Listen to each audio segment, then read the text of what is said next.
France, le gouvernement va imposer prochainement une nouvelle réglementation environnementale dans la construction des bâtiments neufs.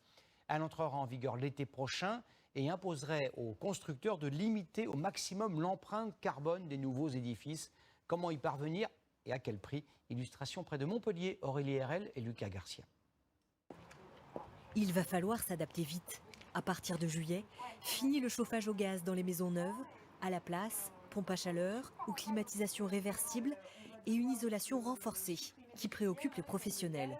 Si les industriels n'ont pas le temps de trouver des solutions, on va se retrouver avec un doublage beaucoup plus épais et donc on va perdre en mètres carrés habitables. Mais c'est surtout le coût de cette nouvelle norme qui inquiète. Le prix d'une maison pourrait augmenter de 6 à 13%.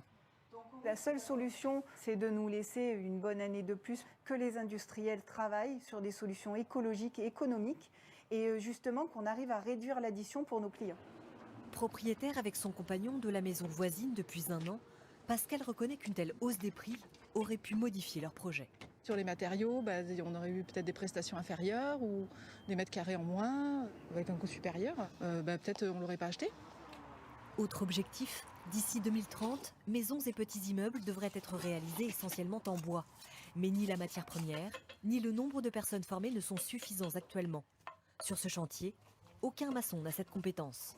Construire des maisons en bois, non, nous ne savons pas faire ça. C'est un métier différent encore, voilà. Il faudra juste se faire former à côté de quelqu'un, d'un professionnel qui fait ça.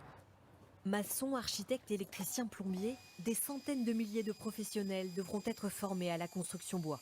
Il va y avoir un coût derrière, donc il va falloir que financièrement les entreprises soient accompagnées, à la fois au niveau de leurs investissements, mais également au niveau de la formation. Bon, peut-être que des enveloppes complémentaires vont être à mettre en place.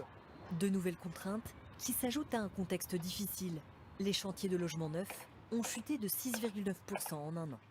On parle de moins 125 000 logements produits cette année, dans un moment où il y a une tension sur l'offre foncière et à un moment où on a arrêté l'artificialisation des terres.